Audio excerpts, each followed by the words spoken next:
Everybody, this first meeting of a subcommittee studying legal deserts. I want to first read the ethics statement. It is the duty of subcommittee members to avoid conflicts of interest in performing the duties as a member of this subcommittee studying legal deserts and the North Carolina State Bar. Any member of the subcommittee who is aware of any conflicts with respect to the matters before this subcommittee should disclose those at the meeting at the appropriate time. Okay. First of all, I want to welcome all of you here. It's an honor for me to be asked to chair this subcommittee, which is going, I think we're going to find some pretty interesting stuff to explore. I thank Brian for his hard work. He's already gotten some great materials to me, and I think to a lot of all of you as well. And I know a lot of us know each other pretty well, but I think it would be helpful in the first meeting if we'd just go around and introduce ourselves to everyone. I will first state for myself, I'm Alan LaCroix. I practice law in Morganton, North Carolina, which is in Burke County. I represent the 36th district, which consists of Burke, Caldwell, and Catawba counties. Two of those counties of the three are legal deserts as defined, having less than one lawyer per 1,000 citizens in those counties. That includes Burke and Caldwell are both legal deserts. So this is an important topic, and I certainly see in my county, we don't have a whole lot of new lawyers coming in, which is strange. For a number of years we did. So I look forward to being on this subcommittee. I'm a general practitioner, going to the courthouse every day type of lawyer, what I call small town law, and coming back and doing estate planning during the afternoon and everything else for folks, including real estate matters and everything else. Let me go next, I guess, to, I don't know if we want Brian and Alice to introduce. I think everybody knows them, but we'll go first with the committee members. And first on my screen is Robin, if I can go to you first. Absolutely. Good afternoon, everyone. My name is Robin Merrill, and I'm a managing attorney at Pisgah Legal Services in Asheville. I live in Buncombe County, but I grew up in Madison County, which probably qualifies as a legal desert. And we serve multiple counties out here in the western part of the state. And I'm very happy to be here. I'm very interested in this topic. Okay, thank you very much, Robin. And next on mine is Michael. Michael? Hey, good afternoon. Michael Peters. I'm in Tarboro. I was in private practice as a small town lawyer, like you mentioned, for 7 or 8 years, and now I'm the full-time county attorney for Edgecombe County, which is a legal desert. Happy to be here. Thank you, Michael. Matt, I got you next. Thank you, Mr. Chairman. I'm Matt Smith. I am in Eden, not to be confused with Edenton, which is north of Greensboro. That is Rockingham and Caswell counties. And so I guess we would be like the northern Sahara of legal deserts. All right. Thank you, Matt. Tamika? Hello, Tamika Shafiq Horton. I am in the 26th Judicial District, so Mecklenburg County, and I work at Duke Energy. I am in a non-legal role currently, although prior to this role, for the last 28 years before that, I served in legal roles at Duke and in government. Thank you. Thank you, Tamika. Tom? Yeah, my name is Tom Anglam. I'm an assistant district attorney in District 2, which comprises Beaufort, Hyde, Washington, Turl, and Martin County. I think all of them are deserts, some more severe than others. And it's good to see everybody. Thank you, Tom. April? Good afternoon. My name is April Giancola. I get the privilege of serving as the head of our career center at Campbell Law School in Raleigh, which is in the 10th Judicial District. So even though Raleigh itself is not a legal desert, as a former, legal services and Indian defense attorney, when I practiced, this is definitely an issue that's near and dear to my heart, personally and professionally. And being in a law school setting, I just hope to learn a lot about what I can do as we're, training and mentoring our future lawyer leaders for our state, what they can do to address this very important issue. So thank you for the privilege of being here. Yes, thank you, April. Daryl? Good afternoon. My name is Gerald Davidson. I actually practice in states for Iredell County and Alexander County, which is District of the 32. And Alexander County definitely is a legal desert. Probably only 3 or 4 attorneys there in a county of 35,000 folks. And so it's definitely an issue that's near and dear to me too, because you're trying to find or attract attorneys to come to the area. So I'm glad to serve on the board. I'd definitely like to offer any input that I can offer, not only to help just across the state, but definitely in my district. Okay. Daryl, thank you. Thank you. Hi, everybody. I am Takia Lewis, and I practice in Hertford, Bertie, Northampton, and Halifax counties. That's my district, and definitely legal deserts in those counties. And so this is a big issue because we have lawyers leaving but not coming back. So or new attorneys coming. So I'm definitely glad that this is an issue that we're looking into, and I'm glad to serve on the committee. Thank you, Takia. Dion? Hello, everybody. I'm Dion Fortner. I practice family law in District 13, which is Johnston County. We are sort of a rural county outside of Raleigh. I never have the feeling that we're necessarily a legal desert, but potentially we would show up in those statistics. And I am very aware of the legal deserts, though, throughout the rest of Eastern North Carolina. So I'm very interested in this. And thank you for letting me serve. Okay, thank you, Dion. Josh? Hello, everyone. I'm Joshua Malcolm from Robson County down at 20. I currently serve as the CEO of the for-profit arm of the Lumbee Tribe of North Carolina, and I concurrently serve as their legal counsel, and I'm also outside counsel for a local community college. I've been practicing law for about 20 years. I think technically Robson falls right on the dividing line between the desert and not being a desert. And so obviously I have a pretty good understanding. I'm born and raised here in Pembroke. And so I have a very good understanding of what practicing in rural North Carolina is all about. I look forward to providing my perspective. All right, thank you. Marcy? Hey, can you hear me? Yes. Hey, sorry, I'm driving. That's why I'm asking. I just want to thank everybody for agreeing to serve on this very important committee. I like I'm from the county, but I do practice all over Eastern North Carolina and a lot of the areas that definitely I consider to be legal deserts. So I'm extremely interested in this.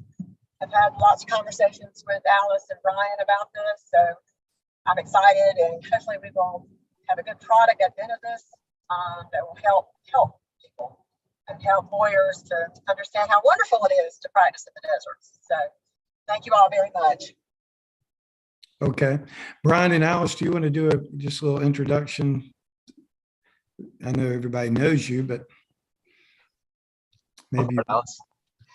So I'm Alice Mine. I'm the executive director of the State Bar, and I've been interested in this issue. Brian and I have been supporting the Regulatory Change Subcommittee of the Issues Committee, which engaged in a fairly extensive investigation into possible changes and how we regulate the practice of law that might impact access to justice.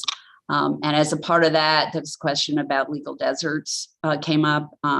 Actually, I think some of the information that Brian has captured may be from the Civil Legal Needs Assessment Survey that was done last year by the Equal Access to Justice Commission. They presented to the Regulatory Change Subcommittee. And so we were aware of the concerns about legal deserts from that study as well. I am going to defer to Brian. He's going to be your primary staff counsel.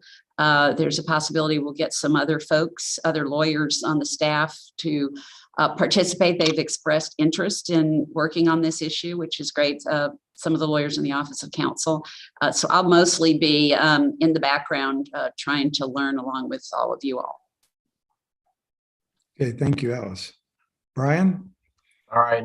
Good afternoon, everyone. I'm Brian Oaten. I'm the Ethics Council, I guess officially the Director for Ethics and Special Programs, which means I just have a couple of different hats here, but primarily as your Ethics Council and as your staff counsel to this subcommittee. So I'll be here to really help you all carry out the desires that you have for the subcommittee as far as the study of this issue, this important issue, as well as, facilitating our future meetings. And that's what really we're going to be talking about today. I'll kind of give a general overview of this topic, but really want to have a good discussion amongst this group about where do we want to go with this study, because there's a variety of different angles that we can look at, but I'm looking forward to the conversation. Okay, thank you, Brian. And with that said, I'm going to kick it over to Brian. He's prepared a very nice presentation for us to get us thinking about this subject and to begin the discussion. So Brian, if you would go ahead and start up with that presentation, I'd appreciate it. I will. And that's like Alan said, I'm hoping that this presentation will just kind of introduce the topic and get us maybe spark some ideas of what's going on in other jurisdictions, what's going on in North Carolina with regards to our population and this idea of legal deserts. I'm going to go over some of the materials in the agenda a little bit later, but really there's not, I think they kind of speak for themselves to some extent, but we'll get into that a little bit later. So I'm going to go ahead and share my screen. And if somebody could tell me that you all see what you're supposed to see. Do you see the screen Introduction to Legal Deserts? Is it looking all right, Alan? We see it. Yes. All right. Want to make sure you're looking at that one and not necessarily my notes page, because that's just not fun for anyone. So the Introduction to Legal Deserts here, what I wanted to look at, what I thought it'd be helpful for the subcommittee to kind of frame the conversation is to start off by looking at really the population shifts that we've seen in North Carolina. And I know we've all heard about it. North Carolina is growing, but how is it growing? We hear about this growth of the state overall, but yet we see these legal deserts that are cropping up across the state. So I have some general information on population shifts over the past decade, as well as some information on legal deserts and some efforts in other jurisdictions that we're going to go over today. So we'll start off by talking about rural and urban populations in North Carolina right now.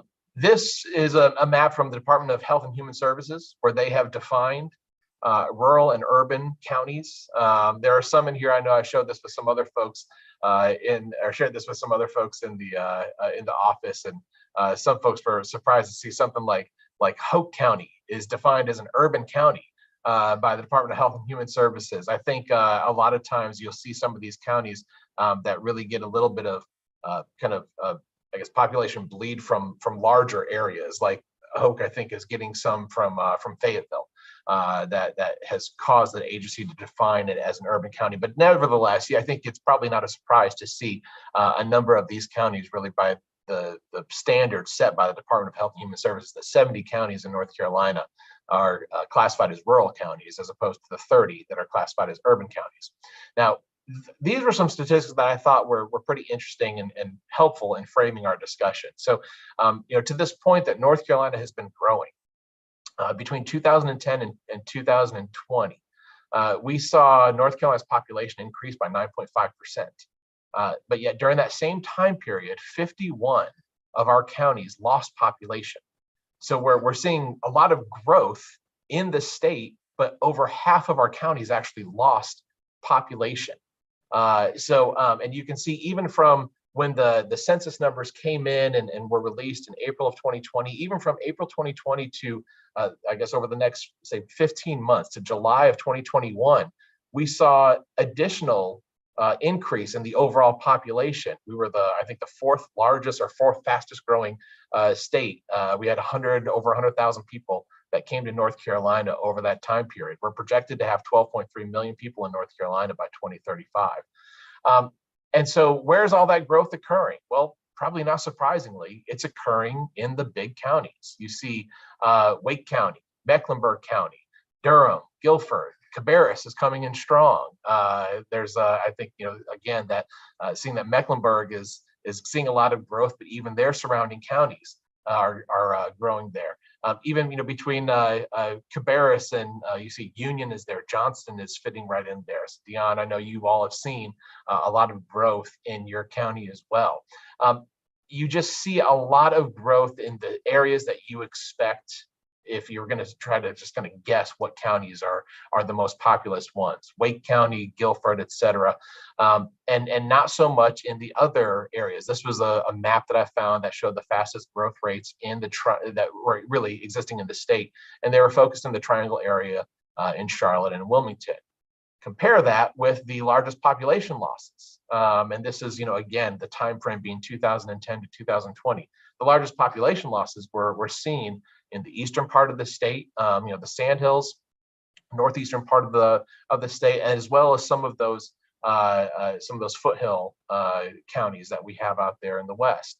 Now, when we get kind of knowing that, we turn to this question of what exactly is a legal desert, and how does that have any sort of, I guess, correlation? If somebody or if a county is a legal desert, is there any sort of connection between being classified as a legal desert and the population change that they've experienced over the past 10 years? So legal deserts, just so we're all on the same page, we're defining a legal desert as a county or an area. In this case, we're focusing on counties, but an area where there is less than one lawyer for every 1,000 residents. Okay. With that as our definition, and I'll kind of add that definition is one that is commonly used throughout the United States, and particularly the legal profession of the United States as the different states are looking at this issue. But under that definition, 48 North Carolina counties qualify as legal deserts. This map is in your materials. The counties that are in red and orange are the counties that qualify as a legal desert. The counties that are or that you see there in red, I would say they're kind of severely in the category of being a legal desert. Orange, you're still definitely in the legal desert. The yellow are just barely over that line. You're basically looking at 1 to potentially up to 2 lawyers for every 1,000 residents, and those that are in green are solidly full of lawyers. So perhaps members of the public that might be watching on YouTube, those are the counties that you want to avoid. No, I'm kidding. Everybody wants to be around where all the lawyers are. So you see here, there's a lot of variance here. But when you compare this map with the map we were looking at before about rural counties, you see some comparison. It's not a one-for-one trade-off, but you see a bit of connection there. You can see the legal deserts are really in the same areas where we see rural or counties that are classified as rural counties, as well as the ones that are urban counties. You see more of the legal deserts don't exist there. You either have yellow or green counties there. So going back to that, one thing I wanted to look into, I wanted to go back to the place where we saw the population decreases. That map that I found that was then this is a map that's provided by UNC's I guess it's their demographics department or institution. But you see these areas where there is a decrease. So the largest population decreases in the state over the period of 2010 to 2020. I wanted to do a bit more of a deeper dive to ask the question of, is when you see a decrease in population, is that really kind of indicative of a legal desert? And so I started looking at all the individual statistics on these different counties. And here you see, hopefully it's not terribly small on your screen, but you see a list of counties that has the specific numbers on the population changes over the course of 2010 to 2020. Perhaps not surprisingly, where you see decreases, it's not the case in every single county, but generally speaking, where you see a decrease in population, those counties all do qualify as legal deserts. If there's a county that's highlighted in red, it's one of the counties that technically qualifies as a legal desert per our information here at the state bar, as far as the population numbers that we have for lawyers in that particular county, as well as the overall resident population that's available to us. It's like I said, it's not the case in every single county where if you have a decrease in population, it produces a legal desert. It's indicative of a legal desert. For example, you see Currituck County had a 19% increase between 2010 and 2020, but yet they're considered a legal desert. Now, this is where we have this, I think what we can observe is perhaps a bit of maybe a situation that's in flux, because you have something like Currituck County, or maybe I'll go to the next page, and we see Johnson County that does technically qualify as a legal desert, but it had a 28% growth or 28% increase in its population over 2010 to 2020.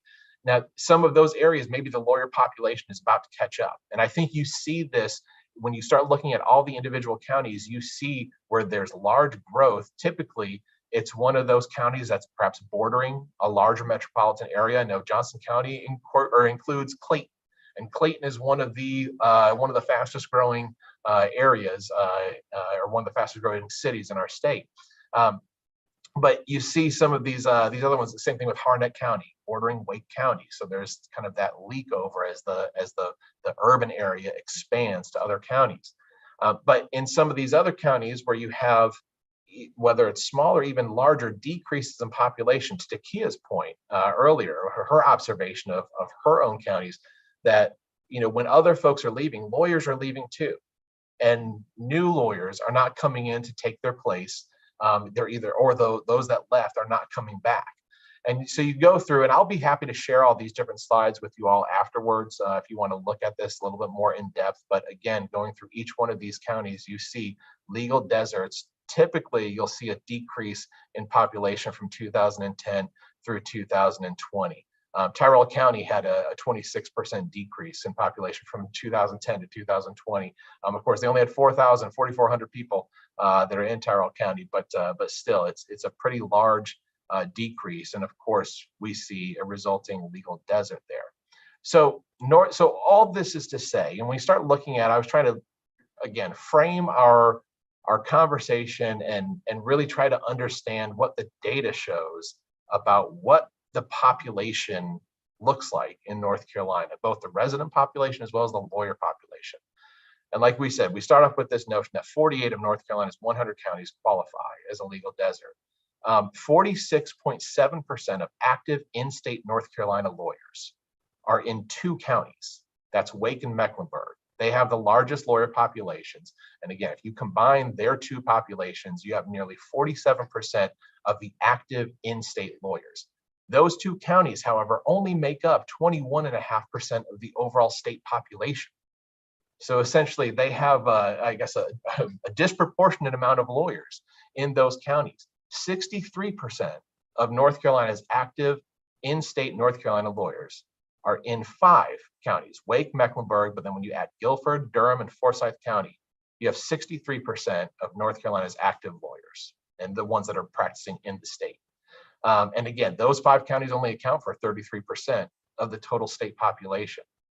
So, we're seeing, I guess it kind of starts to make sense when you see that maybe those counties, those particular counties with high lawyer populations, they are attracting all the lawyers. They also have a lot of, it's not just kind of the attraction to the resources or the city life or whatever it may be, but that's where you see a lot of government function. You have more courts there. You have state agencies, particularly here in Wake County. You have more corporations, more banking institutions in Mecklenburg County, things of that nature.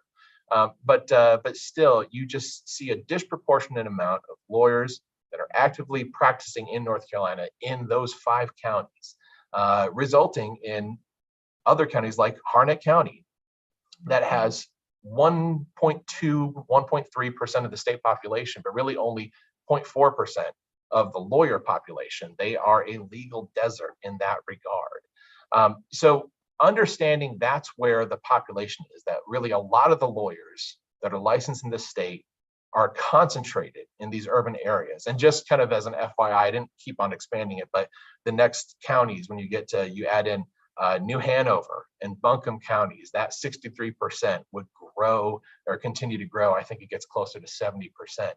But we have this clear concentration of lawyers that are in the urban areas and not really going out to the rural areas. So we kind of get confronted with some questions at the outset.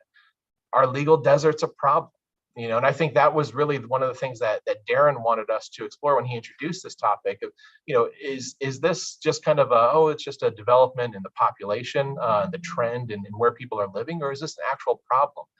Certainly, I think other states and folks like organizations like the ABA and others that have studied this identify it, yes, that it is a problem because you have a problem with access to legal services. If you don't have enough lawyers to represent the folks that are living in those particular counties, then those folks do not have the proper access to legal services. They end up going and representing themselves.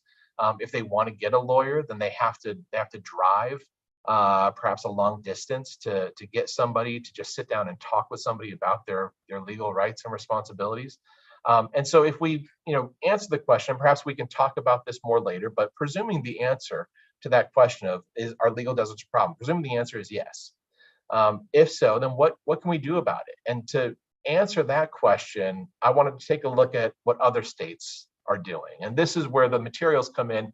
I included, like I had said in my email, there was a law review article that gave a really good overview of the issue with legal deserts. It was included in the Issues Committee agenda earlier this year, and I included it again in case anybody hadn't had a chance to really read through it. But then you'll see in the materials that there's also a number of different printouts of programs that are actively in place across the country and really even nationwide programs. So that's where I wanted to take the next part of our conversation. Now, I'll also say if anybody has a question or comment during this is supposed to be a conversation. I'm kind of hoping that we get this information out and then we can have our conversation. But if something is on your mind, please do feel free to unmute yourself and interrupt me. All I can see right now is my presentation, so I can't see if anybody's putting anything in the chat right now. But let's talk about some other efforts that are being made across the country.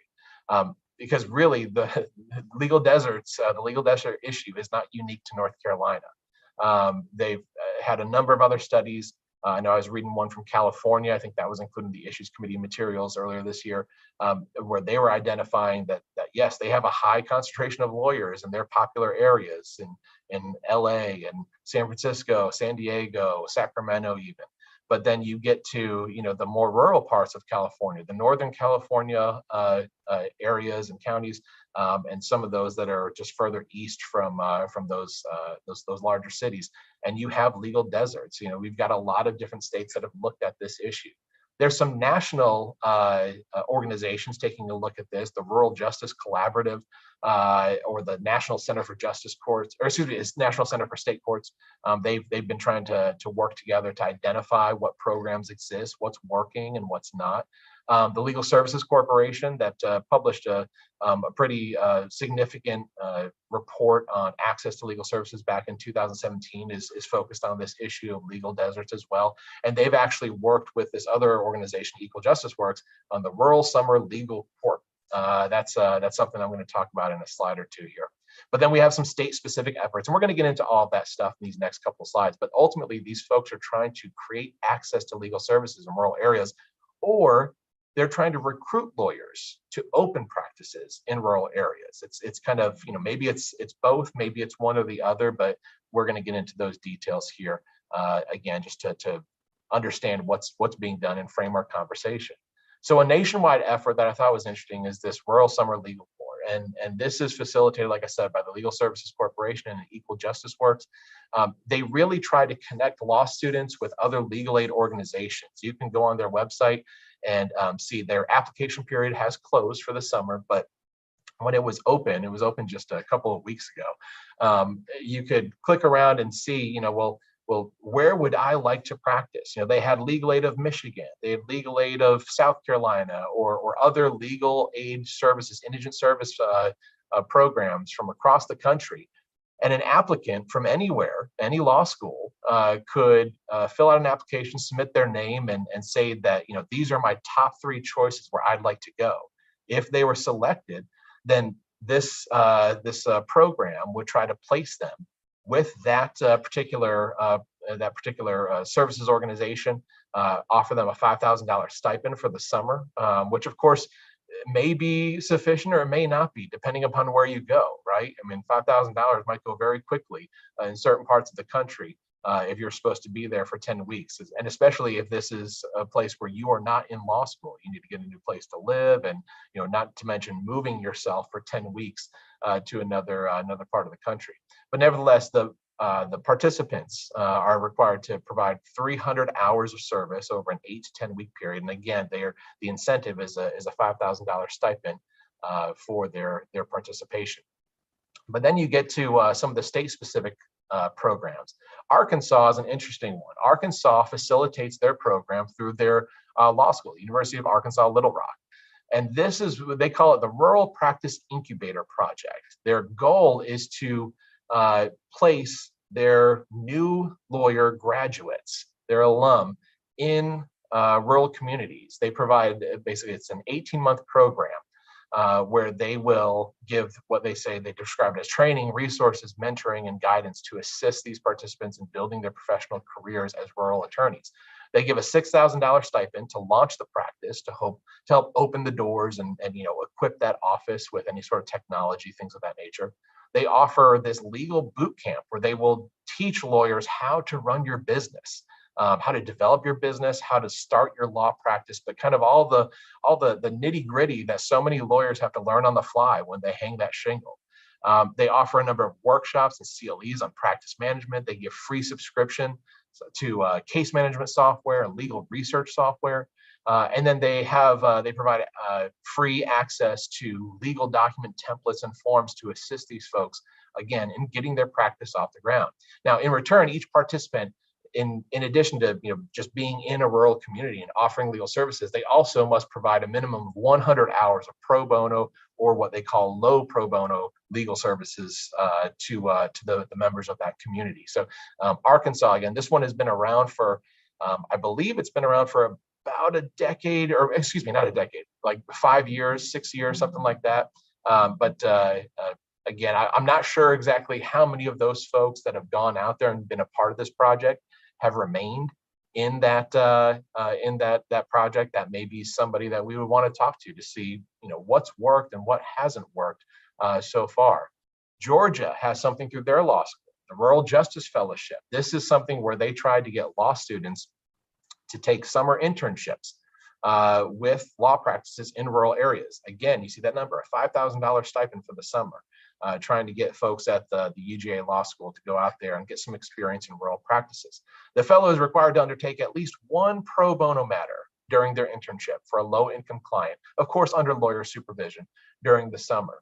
But this and other programs that you're going to see in a couple of slides really, I think, has the idea of focusing on law students and really planting the seed during law school that they could opt to go out to a rural area, that they could find a career, they could find a good practice model out there in the rural areas, and they don't need to just automatically look to Atlanta or some other neighboring urban area to practice law.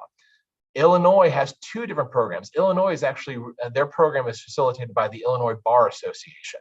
And to be clear, the Illinois Bar Association is kind of similar to the North Carolina Bar Association, where that's their voluntary bar. The regulation of the Illinois bar is through what they call I think it's the Attorney Registration and Disciplinary Commission. But nevertheless, this is their voluntary bar association. They have two different programs. One focuses on law students. That's their Summer Fellows program that you see on your screen. It connects law students with rural practitioners for these summer internships. $5,000 grant to those law students that take these internships, and they offer mentoring. And then there's also a program that you see there, the Rural Practice Associate Fellows Program. This is a program that places these graduating law students and new attorneys, other new attorneys that can apply to be a part of this program as permanent associates with rural practices. It's not exactly supposed to be a start your own practice, hang your shingle, but they really try to pair new attorneys, new graduates, folks that are looking for a place a firm to join. They'll try to pair those new attorneys with existing rural practices in hopes that this will create a more permanent situation, and perhaps those attorneys in the rural practice end up deciding to retire and hand over their practice to this new associate that's now become really a part of the fabric of that firm. They offer a $5,000 stipend at the start of their employment. And then if the person is still there after 1 year, they give another $5,000.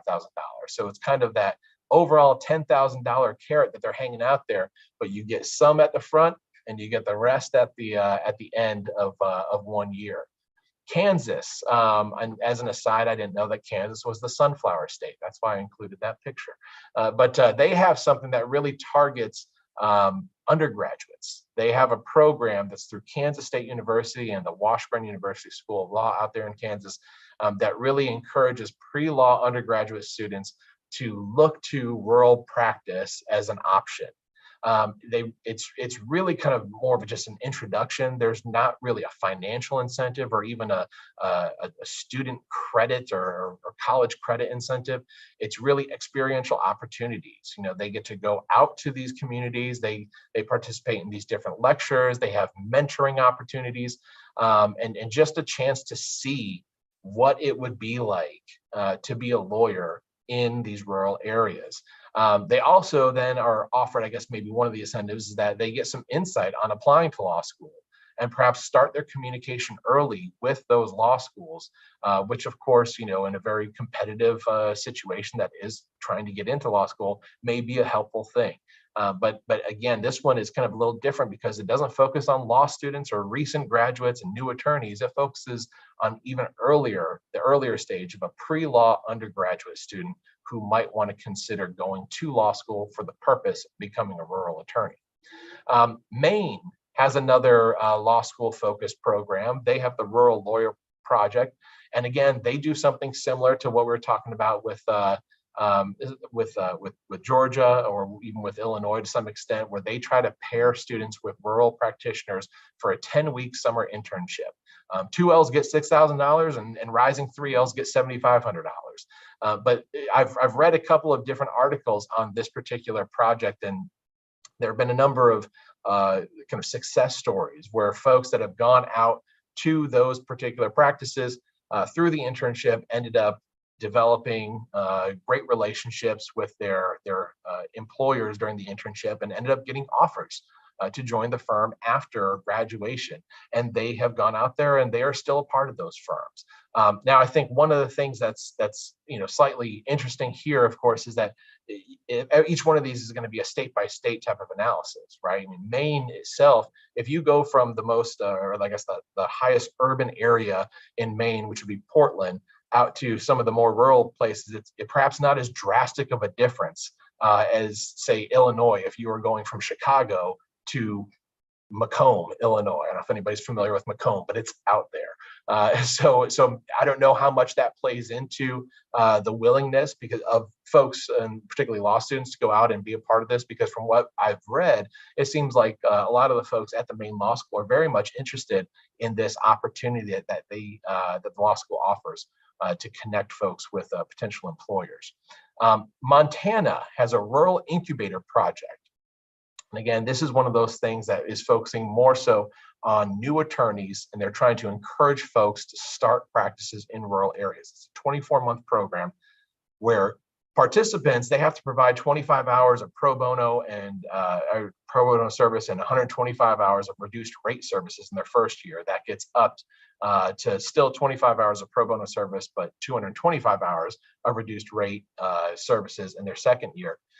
But this one is facilitated through the Montana Legal Services Association, so again, not necessarily their state bar or government branch or anything like that, and not necessarily a law school. But the incentives they have, they offer $1,800 in loan repayment assistance. Frankly, I feel like they might want to revisit that number because I don't know that that's really going to incentivize anybody these days. But they do offer free malpractice insurance, and they offer this business boot camps, CLEs, mentoring, discounted case management, and legal research software, things of that nature. So they try to offer that sort of that support, that infrastructure for launching your practice in exchange for providing, not just setting up your practice in a rural area, but also providing free services or significantly reduced rate services to the folks out there. Then Nebraska, and before you question why do you have this picture, I was using the first picture for these states that the Google image result produced when I typed in the state. And this was the first one for Nebraska. It's like they just kind of assume nobody knows where Nebraska is. So if you want to know where Nebraska is, it's right there in the middle. It's the red state. It's a lovely state, but they offer through their law school a rural law opportunities program. The undergraduate students, this is again focused on undergraduate students, kind of like Kansas. If they're studying at one of 3 universities in the state, they get a chance to get their law degree from the University of Nebraska, and then they have to practice in an area, rural area, after graduation. The incentive they offer is scholarships to fund their undergraduate education. You get early interaction with the law school as an undergrad, and ultimately they will set up a summer internship between your junior and senior year in a rural practice before you really kind of launch into the program and go down the path of law school. So again, another one where they're targeting not just the new attorneys or the law students, but actually before you get there, planting the seed early on and trying to kind of set someone's path to direct folks to those rural areas. And then lastly, South Dakota. South Dakota's program is probably the one that I've seen the most written about. They have a rural attorney recruitment program, and this one is really interesting based upon the partnership that exists to create this program. The South Dakota judicial system and the South Dakota State Bar play a part here, but there's also another aspect. And you see there when I talk about funding, that this program is funded by not just the judicial branch and the state bar, but also the county where the lawyer sets up the practice. So essentially, it's almost like a county recruiting program to get more people out to their area to provide those legal services. But this one focuses not on law students, it focuses on new lawyers they're trying to recruit folks to set up law practices in these rural counties. You see the annual payment here is probably the most significant that we've seen, that there's an annual payment that is equal to 90% of one student's or 1 year resident tuition and fees at the University of South Dakota Law School. In 2022, that was $16,793. That's the total cost of the first year of law school in 2022. So it'd be 90% of that. But again, you see there's this division. 35% of that fee paid to the lawyer who's setting up practice in the rural area comes from the county that is being served, and they have to agree to pay that if they want this person to come out to their county and start serving their residents. The state bar pays 15%. The judicial branch will pay the remainder, so 50% essentially of that payment. They only fund 16 lawyers at a time, and from what I can understand, they have 16 lawyers that are in the program right now. And so they cut off as of June 30th, 2022. They're no longer accepting any applications. And they might open it up again once they see how folks have gone. I'm not entirely clear how long they will keep paying these individuals. I think it's a limited duration. I just don't have the number off the top of my head. But generally speaking, this is what we see in these different programs. We see, and kind of if I summarize it into a recruiting focus, you see that a lot of programs are focused on lawyers opening rural practices. And then there's other programs that are focused on student internships. Again, kind of how do you set it up versus planting the seed, planting the idea in someone's head early in their education to drive them or at least incentivize them to rural practice. Who facilitates these things? Well, we see kind of a split. There's a number of educational institutions that provide the structure that create these programs. But then you also see the state bar associations or legal organizations. And again, notably, South Dakota is the only one where you have really kind of a clear connection between a branch of government, the judicial system there, trying to facilitate a program. It's the lone example out there. Everything else is really facilitated by voluntary bar organizations or legal service organizations and or law schools. So it brings us, that's kind of the overview of what we've seen, the population shift, the legal deserts that exist in North Carolina under the current definition, understanding, of course, that, by the time if we're talking about this same topic next year at this time, it might be different because of how the population is so in flux in North Carolina. But it's clear that there will still be legal deserts in the state. So it kind of begs these questions. For one, is this an appropriate topic for the state bar to really address? Is this an access to justice issue?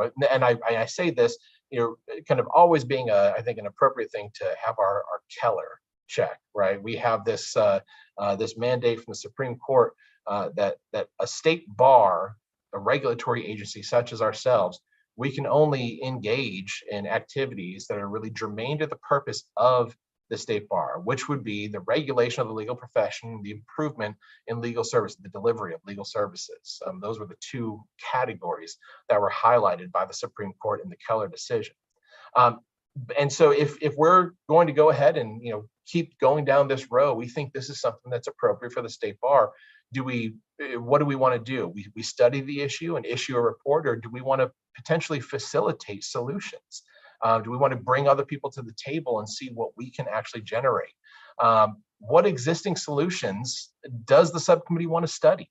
Are there any programs that I've highlighted here today, or maybe that you've seen on your own research that you've done, if you've Googled the issue, that really stick out to you and make you think this would be something that'd be interesting and perhaps that would work in North Carolina?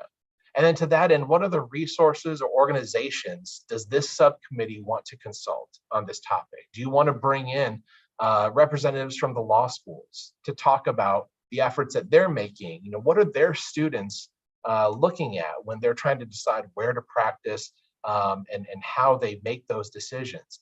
Do we want to talk to other like legal aid providers to see what is their experience in these legal deserts and how extensive of a problem is this? Do we want to talk to other district court, superior court judges, things of that nature? So with that said, that's really the conclusion of the presentation. And I'm hoping that this information has been helpful just to kind of, again, frame the discussion, frame the situation here in North Carolina, such that we will start maybe getting some ideas rolling and spark some curiosity here. So that said, Alan, I'm going to turn it back over to you. Okay, thank you. I think it'd be appropriate for us to first discuss that first question, which I think is a great question. Is this appropriate topic for us to really consider and to spend time on? Understanding our role on the State Bar Council and understanding all of that. I think it is. I'll say, first of all, I think it is because I would like to understand why there's been such a drastic shift in the 30 years I've practiced law from lawyers coming to the area I know of. I have certain ideas about why that has occurred. I can say in my county, we pretty much had a generational, replacement that went on seemingly every 10 years. There would be, we probably have 50 lawyers in Burke County, maybe now, maybe less, 45. I think we had at one time about 60. And it seemed within a 10-year period, there'd be 8 or 9 new lawyers come in for the longest time until about the last, say, 15 years. I'd like to talk to law students and find out why that is, see if my ideas about why that's happening is correct or not. But what does anybody else think about where this is an appropriate topic to address? Because I do see in another 15 years, hopefully I'm not going to be practicing law 15 years from now, and there's not many people coming behind me in my class, for lack of a better term, in Morganton, or in Caldwell County, Lenore area. Hickory's a little bit better off. They've got some, they're replacing a little bit better. But I see there being a clear access to justice, access to lawyers issue in my county coming within the next 10 years or so. Does anybody else think this is an appropriate topic to study or want to weigh in on that? Alan, this is Matt. I agree with you. I think it's an appropriate topic, but I guess I have a couple of questions for Brian regarding the presentation. Do we have, I know South Dakota rather is way too new. Do we have any data on the outcomes of those other programs to give us an idea of where they are? I do not have any of that. And that's part of, I think, our study that we could invite some of these folks to talk about their programs. I have not reached out to these different programs specifically yet, but and like you said, there's a number that are fairly new. I guess the lasting impact is unknown, but at the very least, I think it'd be interesting to hear what impact they've seen so far, the interest level. Are they seeing a lot of applications, or is it kind of hard to even get people interested in applying? Right. Like, if they've done something that has failed miserably, I see no need of us reinventing that same wheel. Absolutely, yeah, and I think that could be a part of this subcommittee study, and really where I wanted to get all of your feedback. If you want to hear from some of these programs, that's one of the benefits of this Zoom video conference. We could have somebody from South Dakota join us quite easily. And my second point kind of echoed what Alan was saying. When I first started looking at this and they showed the numbers from my county, Rockingham, and the other county, Caswell, in my judicial district, it gave me the numbers of how many attorneys were here. And I went, that's not right. Because I know when we start talking about access to justice, when I pulled up all the numbers in my county, and I think it says 85, there's probably maybe 40 or 50 private practitioners. The rest of these are retired judges, DAs, ADAs, folks who still have their license but don't really practice anymore. So when we start talking about access to justice, I hate to say it, the numbers probably don't reflect the seriousness of the situation. Because when I saw that number, I said, there's not 85, I think it was. There's not 85 private practitioners in Rockingham and Caswell County. So I think that's a bigger concern that, and there's no way I understand to make the data reflect that. I just want to bring that up, that in fact, it may be really worse than we even know. Yeah. And to pick that issue, like I said, Brian, did you notice the one chart that had the colors, and the predominant color on that map was yellow? That's still less than 2 lawyers per 1,000. I counted 10 counties that were above 2 lawyers per 1,000. So I agree with Matt. I think this is a bigger issue than even these numbers that we have show. Well, I think it's definitely something that needs to be addressed. My biggest concern is, how do you attract somebody to a rural county that's coming out of law school? And that's the biggest issue.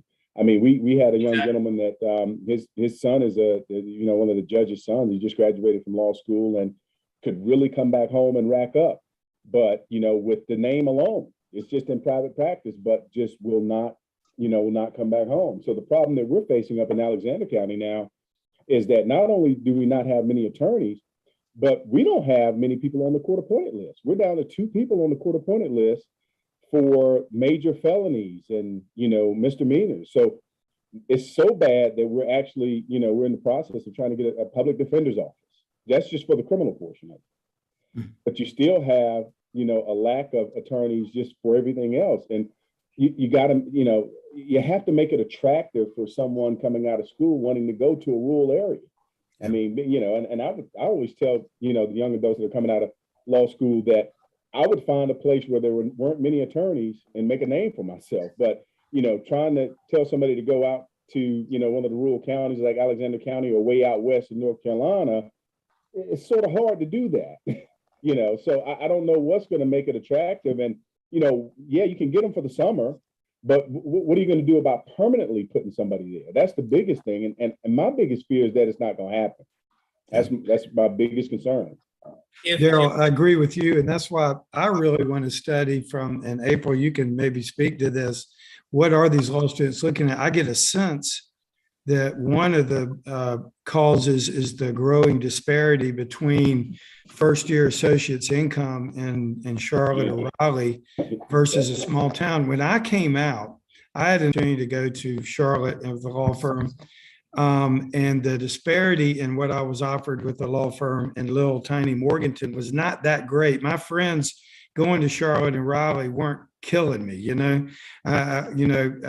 they were doing better than me the first year, but it wasn't extreme. Also, the person who hired me to come on board, first thing he did was march me down to that courthouse to get me on every court appointed list there was, which you could do.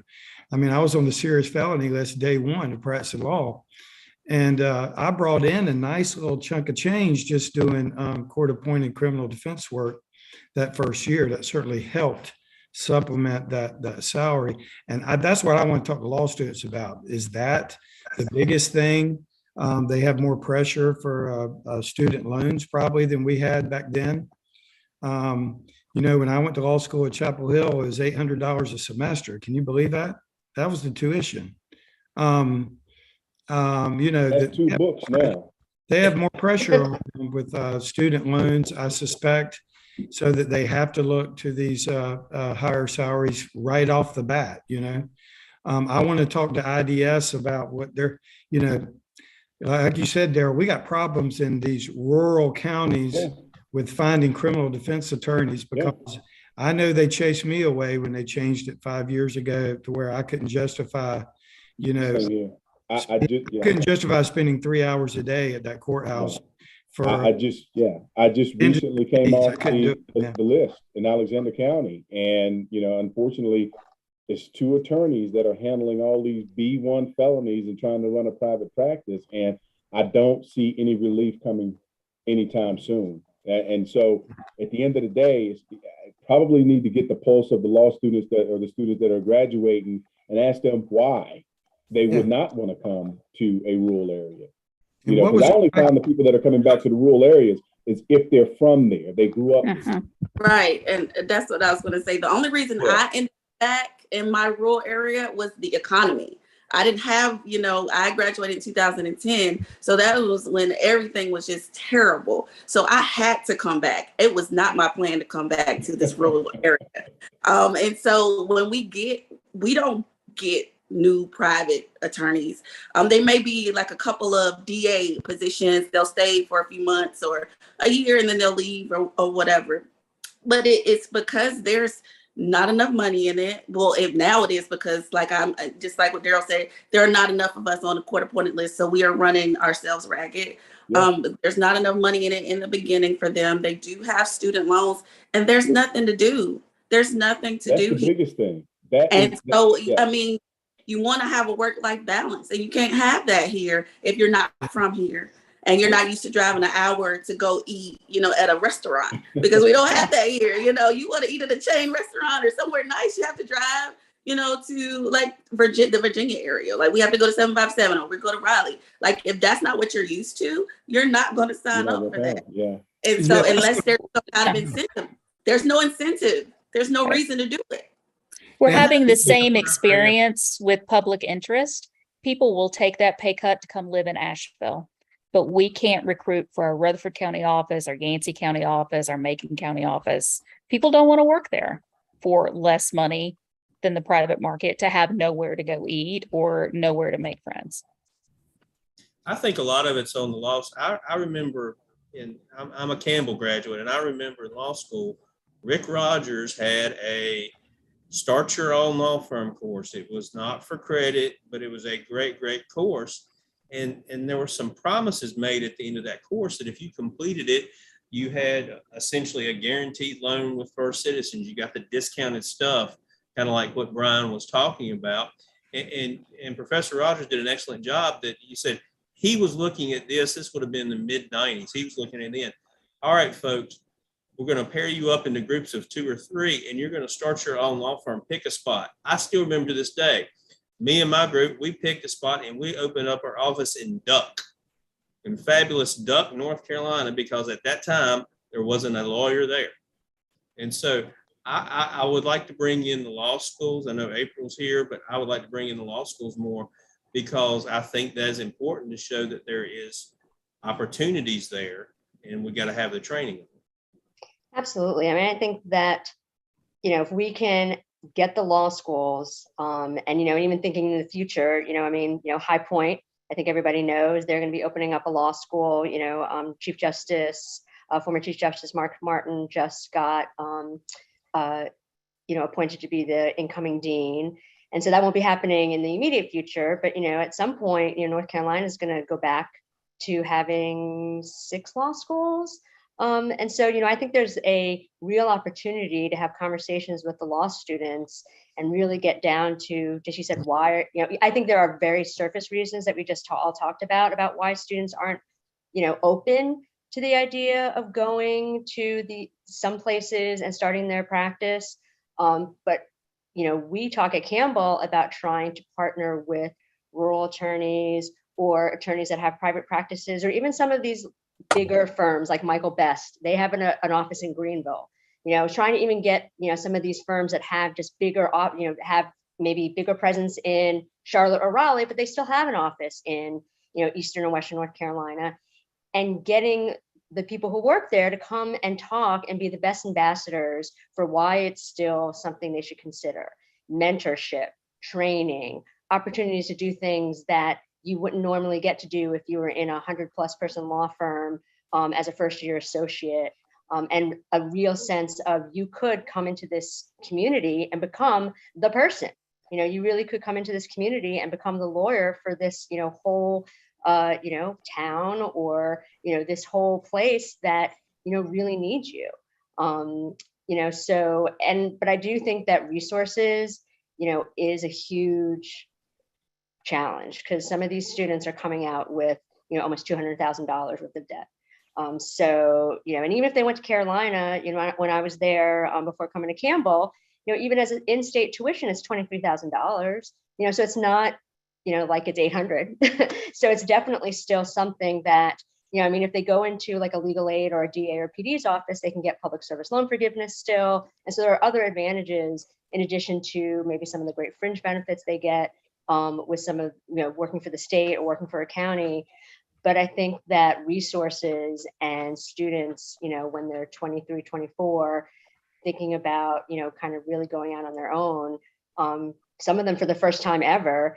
And they are, the students talk to us, even in the Career Center all the time about how they're very concerned about the debt and what they're going to do and especially if they're not partnered and they're really going to be starting out as a one income, person, and how that's really going to affect their quality of life, to start as they're starting off their law career. But I think bringing in the law schools is a really smart and important, way to start. And I do love the idea of, I'm still getting very familiar with Campbell's curriculum and what they're offering. But I think getting a sense of how the other law schools are also offering any type of how to start your own practice, law practice management, and then also what the bar associations, the local bar or the bar association, what they're offering as far as law practice management and, tools. I think that's another thing. I think that young lawyers really need that, they need a lot of hand-holding. So if they get a sense that there's also just support for them regarding if I was going to open up my own shingle or join some of my peers and open up a law practice in this community, and I don't know Adam from that, if there are tools out there and mentorship and, programs, CLEs, I think that would also be something that might help sell the idea that this is something they can actually do as a young lawyer.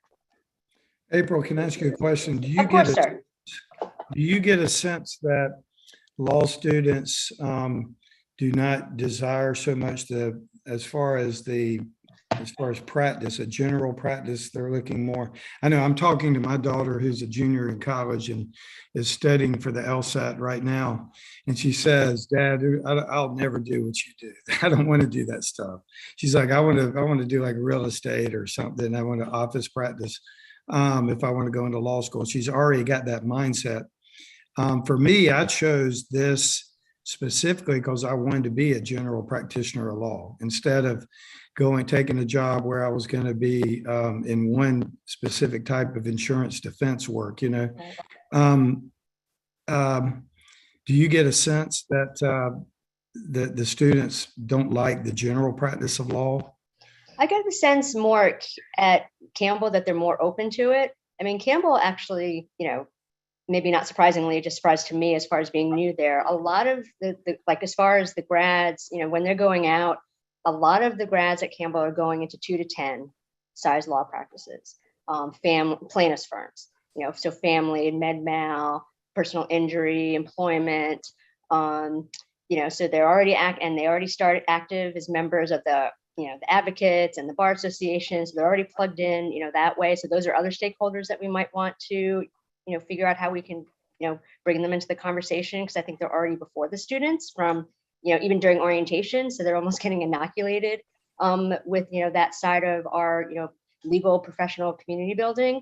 But yes, I mean, I think that, a lot of the students are saying very specifically, even if they say from day one, I don't know what I want to do when I graduate, by the time they graduate, most of them are saying, no, I want to be an X. And they're not saying that they want to just go out and be a general practitioner. And you're right, I don't know why, especially for the students who come in and a lot of them are still very, moldable, I would say. They're almost like, Play-Doh. Like they know they want to be a lawyer, they know they want to practice law, but they don't really have a sense of criminal versus civil, transactional versus, litigation. But it is rare so far in the 7 years that I've been in career development at Carolina and Campbell, that I've had a student who's kind of known, no, I want to be a general practitioner and I want to open up my own shop. And I don't know if it's just that it's unfamiliar to them and it's scary, the idea of being a jack of all trades or a Jane of all trades. That just isn't something that it makes them comfortable. And the students, they really don't like to be uncomfortable. They're very much wanting to be very sure and calculated with their decisions. So I don't know if, Especially if they have $200,000 of debt. Right? Yes. Yep. And I don't necessarily blame them for that. Dion, I'm sorry, you raised your hand. No.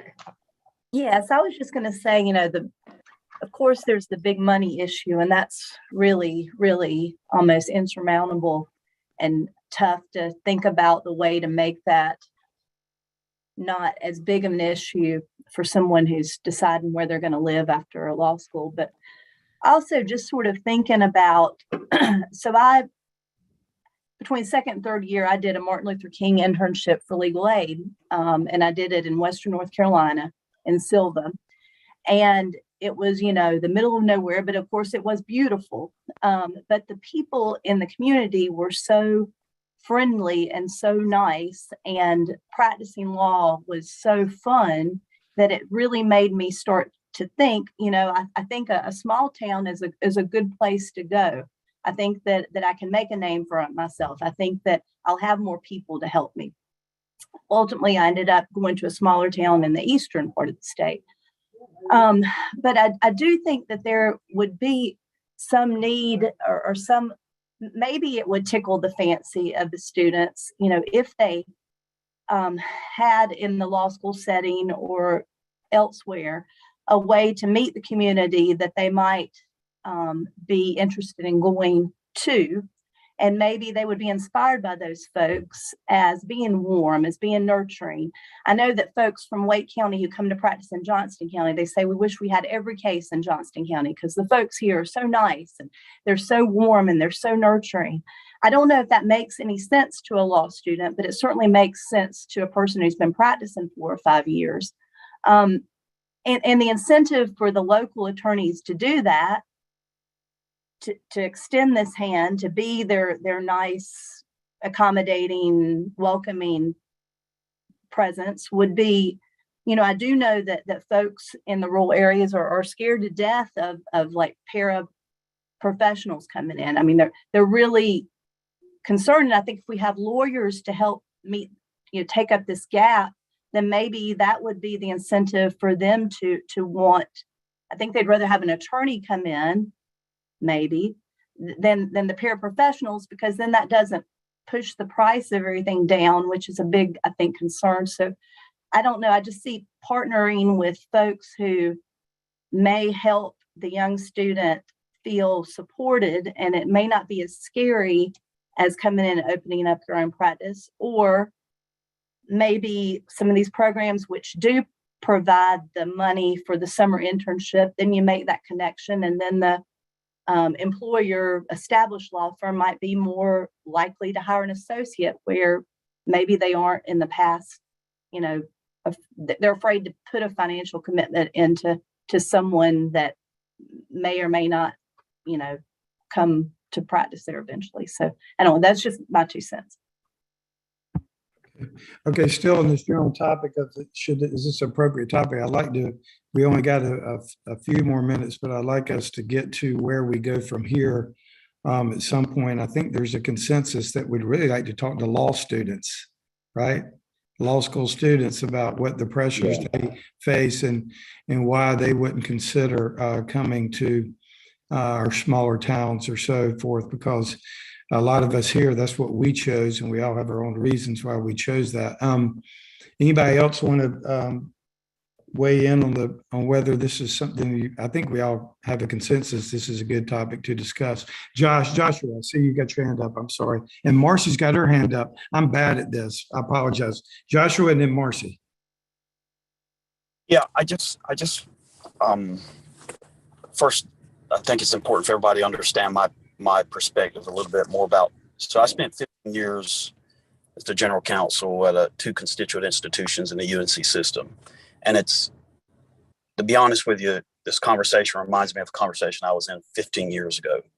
And I think we need to talk to other people and other professions. Everything that we're talking about is no different than what the medical field has dealt with. And I'll tell you my version of everything that's just been said. We should focus. We only have so much jet fuel, and if we're going to focus on the highest ROI return of investment, where we have the highest likelihood of a kid or a young man or woman returning to rural or these underserved areas, which are really rural areas, that is folks and kids from those communities. I served as a trustee on the local hospital board for 9 years. You can't get someone that grew up in Durham, went to Duke, to move to the edge of Robeson County and live in Maxton. Right. You can't get it. He or she will come for a while to do their fellowship because they're forced to do it, but they're not going to stay here. And who will stay here, and the reason Scotland Hospital and Southeastern Hospital down in Laurinburg and Lumberton have had so much success is because they grab, and I'll use a subset, they grab these young American Indian kids, my neighbors, my friends, my son's best friend. They grab them when they're 18 and 19 years old, and they show them the pathway. So I'll say that, so at UNC Pembroke, we developed a program with ECU because ECU is under pressure to do what? Graduate more medical students that are going to serve who? Rural North Carolina, Chapel Hill, the public, no disrespect to Campbell, Duke, High Point. Those are private institutions. The only two law schools that any pressure can be applied to are the two public law schools. And when the General Assembly starts asking questions of law schools like they ask of those medical schools, how many of your entering classes from rural North Carolina? That's the only time you're going to get those two public law schools' attentions. And they're going to change the way they evaluate these kids that apply for law school. So no disrespect, you have the kid that applies from Durham County, the kid that applies from Wake, their LSAT's this, their LSAT's that, the kid from Scotland County applies. Maybe those law schools need to take a deep breath and say, we're being held accountable. The General Assembly for the last 3 years have been asking us about how many of our graduates from rural North Carolina. That will change their admission practices. That will change it.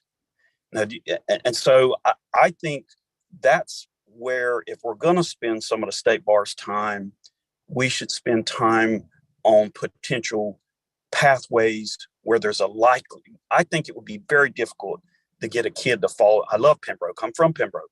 If you're not from Pembroke, you're probably not going to come here. And you're probably, after you read all the headlines that only tell the bad stuff, you're probably not going to be all fired up about coming to move to Pembroke. And I think we need to admit that to ourselves. But maybe I've just got a little different perspective because I've dealt with this as a trustee at a hospital. I've dealt with this at a constituent institution trying to figure out how do we produce more PTs, physical therapists in rural North Carolina? How do we produce more OTs, occupational therapists? How we did it? UNC Pembroke signed articulation agreements. We need more engineers in southeastern North Carolina. What do? We sign a 3+2 deal with NC State where our kids can come to school here for 3 years and go to NC State. And if I went in year 5, they can graduate with a bachelor's and an engineering degree. So that's the way there, and there are no programs like that with law schools in North Carolina. Last year I served on North Carolina Central, had a group like this that was focused on how can they recruit more American Indian kids. And I looked at them as nice as I could. If you want American Indian kids, where are the American Indians in North Carolina? They're in rural southeastern North Carolina. And we know where the other state recognized tribes. You need to figure out where those kids are going to college. And you need to grab them. You need to grab them when they're 20, 21 years old, and you need to show them the potential. So that's what I think is the pathway to issues like this. Thanks a lot. Yes, Joshua, thank you. I think that's a really good point. Let me get Marcy. Thank you for your patience. Go ahead, Marcy. No, that's fabulous, Josh. I totally agree with everything you just said, and I would be interested to know how many of those of us who are in rural areas actually grew up in those areas. I know I'm one of those.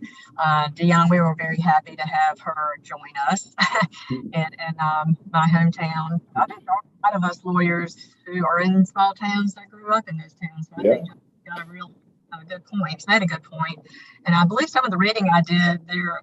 That was actually discussed in some of the reading that Brian sent to us. Are you impressed, Brian? I actually did the reading part of it. So, I'm wondering, well, number one, I think that we definitely need to get the law schools involved. And I would like to see, I don't know, I'm just thinking out loud, but this topic seems like at some point we might even want to have something similar to what we did with the opioid summit.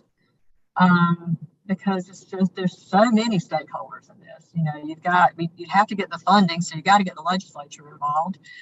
You definitely need the law schools involved. You need the lawyers involved. You need maybe some of these undergraduates. Josh said some of these and trying to get these undergraduate. They have pre-law programs at a lot of our law schools. You know, where they have kids. You can find out in those pre-law programs how many of those kids are from rural areas. I mean, it just seems like there's so many. I'm not saying right now do that, but I mean, that might be something this committee might want to sponsor down the road. And I think that if we're going to get the law schools together, we need to have it in person, and we need to get a representative from each law school, and we need to have a time when we can get a commitment that someone from each of those law schools will be there. We could just do it stakeholder by stakeholder.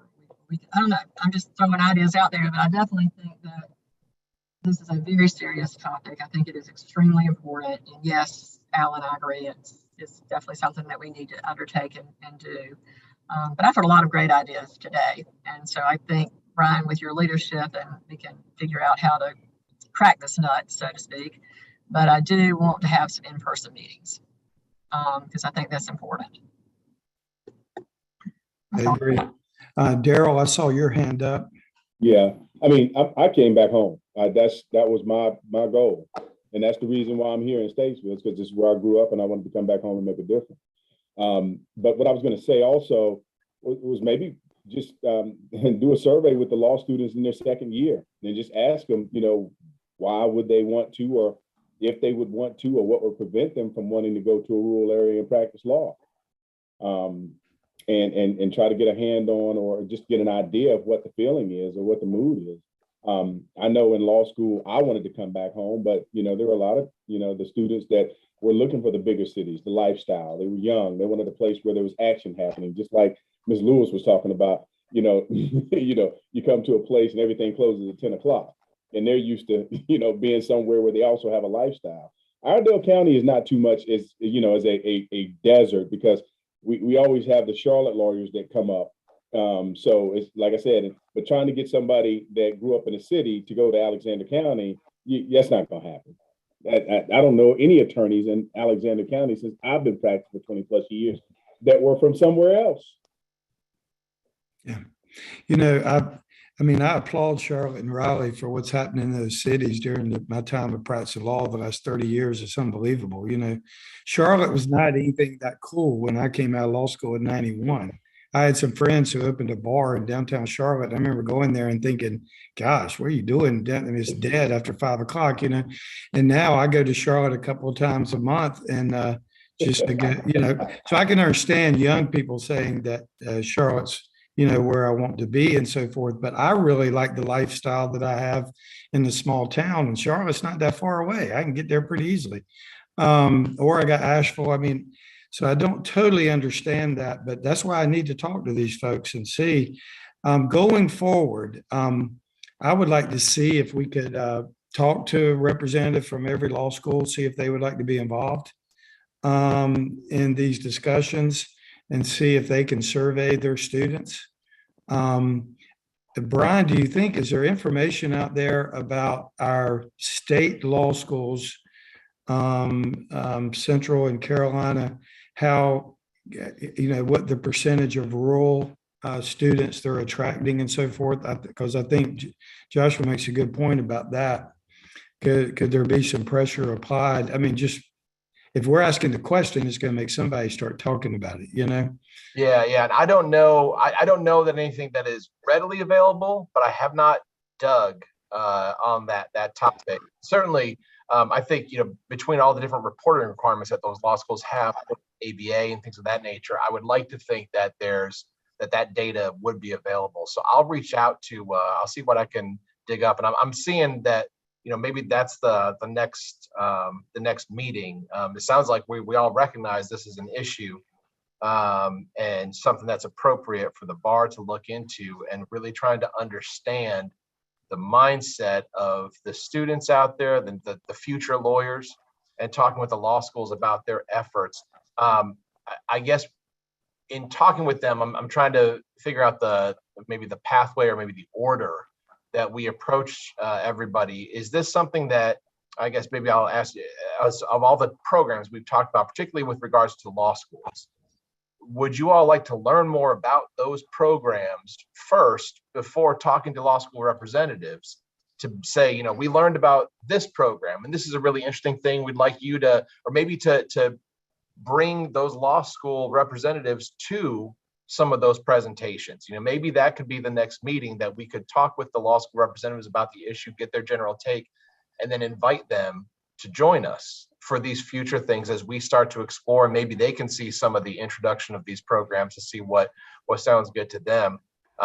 So maybe Alan, you and I can talk about that after the meeting and see exactly how we want to structure the very next meeting. But law schools, it sounds like, is really the focus of our question. I have to pose another question that's just kind of been sitting in my head. Is we focus so much on talking about bringing people out here.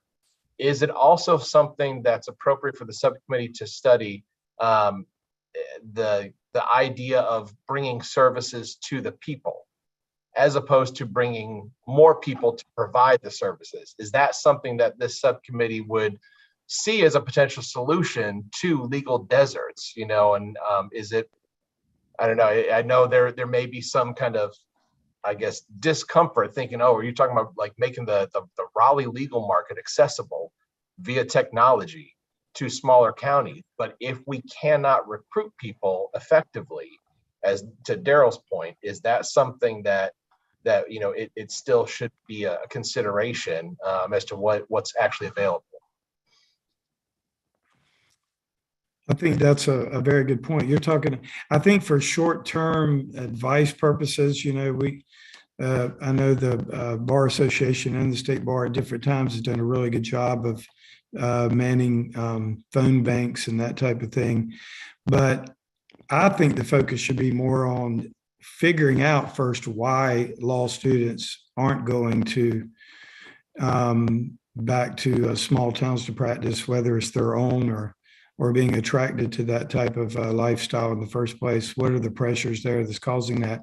But Brian, I'm certainly open to looking at that. I think your point about we should have something, we should investigate the law school programs that are out there already, maybe in some other states. And then if we can get together some presentations from those programs and then invite our law schools to those presentations, I think that makes a lot of sense. I think Tom chatted up and said he thought that was a good idea. Does everybody else think that's a good idea? Yeah, I think so. I think Brian makes a very good point about that. Yeah. Because then maybe we could get them excited about going back to their schools and wanting to start that type of a program. And that's what we need. We need to get them excited about doing something about this for their own students. And it might not be a bad idea to, for some of us that practice in these rural counties, to visit the law schools and have a forum and, tell the students the benefits of, practicing in a small town. I tell, young attorneys all the time about how I'm able to go and walk into my clerk's office, walk in the back and pull files, no static. I can't do that in a larger county. I can call up the clerk's office and actually get somebody on the phone. They can go pull a file for me, have it waiting for me. These are the things that you can't do in these larger districts. And of course, and again, it may be a money issue for some, but the cost of living is a lot cheaper. So your dollar goes a longer way and further. So it might not be a bad idea for, attorneys to be able to that practice in these rural towns to visit with the law schools after we find out what the other states are doing and see if it's a benefit and do a forum and let them know the benefits of going to a small town. Absolutely. I don't see this as being a short-term subcommittee, folks, if that's what you're looking for. So I'd like to be always cognizant of our time and being efficient with our time together.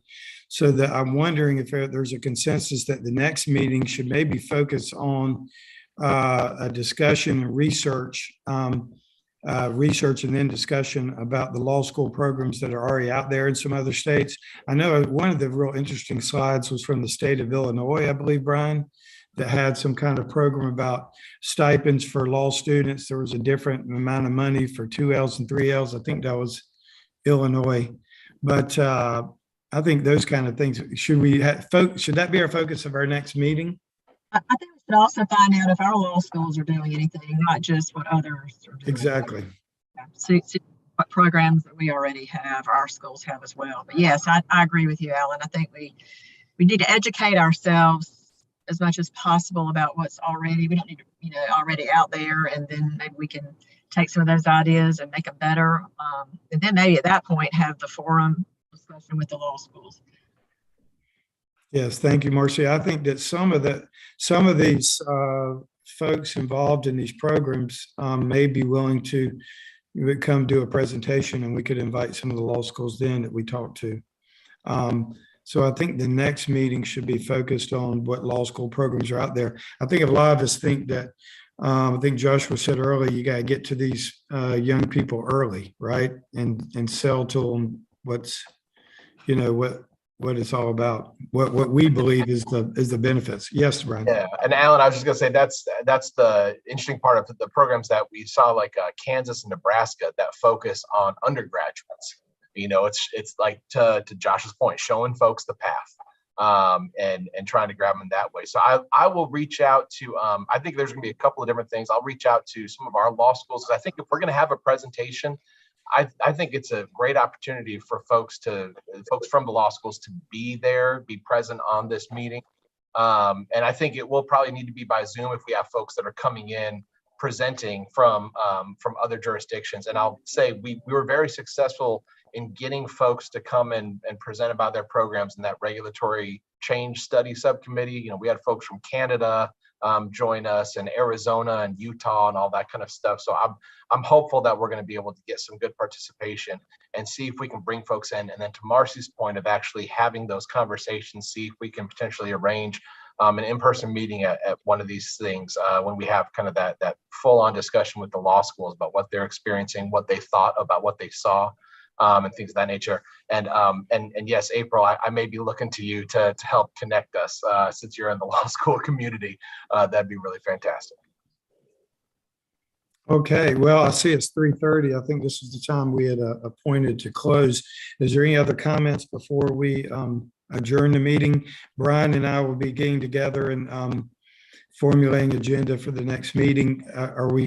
Brian, do you want to talk about how frequently we plan to meet, or? Yeah, I think typically these subcommittees meet in between the quarters. Now, if we have, I think we have varying paces of these things. The regulatory change one met very often, and so So I think perhaps if we wanted to, I don't know that we want to meet on a monthly basis, but I think this next one, just setting up the logistics will probably dictate when it's going to happen, but it'll need to occur after the July meeting. So we'll probably be looking at sometime maybe in August. And it really, ideally, I'd say, especially with these other law schools, it might be better to get right before the semester starts up, because once the semester starts up, then it's going to be a little bit more difficult to probably get folks to attend. Okay, so maybe second week in August, something like that, we may be looking at. Does everybody think that's okay with their schedules? We're all very busy. I know some lawyers I talked to about why they haven't taken on associate attorneys in small towns is they talk about they don't have time to train lawyers anymore. It seems like the past generation had more time to actually mentor. So that's and I can concur with that. Okay, if there's no other comments, I guess they usually say entertain a motion to adjourn, but I don't think we need motions for that. You have all the authority here, Alan. Please, Brian, thank you so much for your hard work on this and the work that is to come. Brian's really putting a lot of time into this. Alice, thank you so much for all you're doing. And thank you. And April, sorry that we're coming at you so hard from the law school perspective, but we think that's where we need to look at next. So thank you for your help in that regard. Okay, so I'll see you in July. Those are going to be there in Wilmington. And hope everybody stays cool. It's pretty hot out there. Thank you, Al. Thank you. you.